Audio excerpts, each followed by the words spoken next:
लाखों छात्रों की सालों की मेहनत, माँ बाप का त्याग, एक डॉक्टर बनने के अरमान को पंख लगाने वाली नीट परीक्षा अब सवालों के घेरे में है। परीक्षा देने वाले छात्रों का सपना इस बारी के नीट पेपर घोटाले की खबर सुनते ही चूर चूर हो गया। वो उम्मीदें जो जगी थी रातों को जग कर पढ़ने से, वो टूट गई उन काले धंधों के हाथों जिन्होंने मेहनत के मायने ही बदल डाले। उन मेहनती छात्रों के लिए ये किसी सदमे से कम नहीं है जिन्होंने दिन रात पढ़ाई कर अपनी सीट पक्की करने का सपना देखा था। मेरा ऐसा था कि from like 11th to 12th मेरी कोचिंग चली थी, तो सेम सीन था कि सुबह से लेकर शाम तक कोचिंग में बिजी रहना। फिर भी नीट में स्कोर्स लाने के बाद भी कॉलेजेस नहीं मिल रहे। वही इस खबर से अभिभावकों की भी आंखें नम हो गई जिन्होंने अपने बच्चों की पढ़ाई के लिए हर संभव त्याग किया था। बच्चे 2-2 साल से मेहनत कर रहे थे। उनकी जो मेंटल इफेक्ट है, मतलब एक बार अगर बच्चा एग्जाम देता है तो डेफिनेटली मन से टूट जाएगा कि वो बार-बार एग्जाम क्यों दे। एक बार दिया फेल हुआ, दूसरी बार दिया फेल हुआ, तीसरी बार दिया फेल हुआ। अब जब वो 3 बार मेहनत करने के बाद एक स्कोर पे पहुंचा, एक नतीजे पे पहुंचा, तब एनटीए वालों ने ये स्कैम कर दिया। तो डेफिनेटली वो शॉक हुआ होगा। उसकी जो न्यूरोलॉजिकल प्रॉब्लम्स है, ब्रेन प्रॉब्लम है, सभी हुई है ना, मेंटल हेल्थ अफेक्ट हुई है।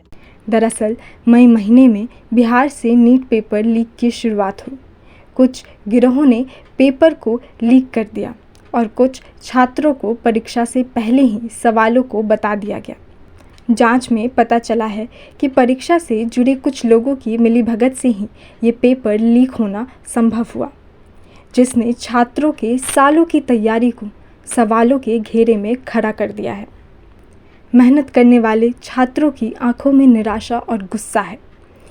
महीनों रातों को जगे, सपनों को जगाए रखने के लिए माँ बाप का साथ लिया और अब ये पेपर लीक का घाव उनके सपनों पर काला धब्बा बन गया है। छात्रों का कहना है कि उन्होंने दिन रात एक कर पढ़ाई की, महीनों कोचिंग ली, तमाम त्याग किए, लेकिन पेपर लीक की खबर सुनते ही उनके पैरों तले से ज़मीन खिसक गई। प्रॉब्लम उससे आ रही है कि कट ऑफ इतनी हाई जा रही है और 68 से तो 67 बच्चों के 720 ऑन 720 के इम्पॉसिबल हो गया, बिल्कुल इम्पॉसिबल रैंकिंग हुई और ऊपर से पेपर लीक कर रहे हैं। तो भाई लोगों को ट्रस्ट कैसे होगा कि एनडीए वाले भी पढ़ाई को लेके सीरियस नहीं है। मतलब इन लोगों ने ये अगली मनी गेम बना लिया और कुछ नहीं। छात्रों को इस बात की चिंता सता रही है कि क्या परीक्षा दोबारा होगी, उनकी मेहनत का क्या होगा। कई छात्रों का कहना है कि वे दोबारा परीक्षा देने के लिए तैयार नहीं हैं। उनका कहना है कि इतनी जल्दी तैयारी करना मुश्किल है। होने चाहिए भी, और मतलब बच्चों ने मेहनत तो की है ऑफ कोर्स। तो ऐसा है कि नीट एग्जाम री एग्जाम होगा तो जिन बच्चों ने डेफिनेटली एक्चुअली मेहनत की है, जिनके नंबर आए हैं, तो उनका भी तो रिजल्ट खराब हो गई, और जिनके साथ भी धोखा हुआ है उनका भी रिजल्ट खराब है, तो उनको री एग्जाम चाहिए। फिलहाल इस मामले में कई गिरफ्तारियां हो चुकी है। बिहार और झारखंड और देश के कई अन्य राज्य में पुलिस लगातार छापेमारी कर रही है और अब तक कई संदिग्धों को गिरफ्तार किया जा चुका है। जांच एजेंसी ईओयू ने अपनी रिपोर्ट केंद्रीय शिक्षा मंत्रालय को सौंप दी है। सुप्रीम कोर्ट में इस मामले को लेकर कई याचिकाएं दाखिल हुई है। कुछ याचिकाओं में सीबीआई जांच की मांग की गई है, वहीं कुछ याचिकाओं में परीक्षा रद्द करने की गुहार लगाई है।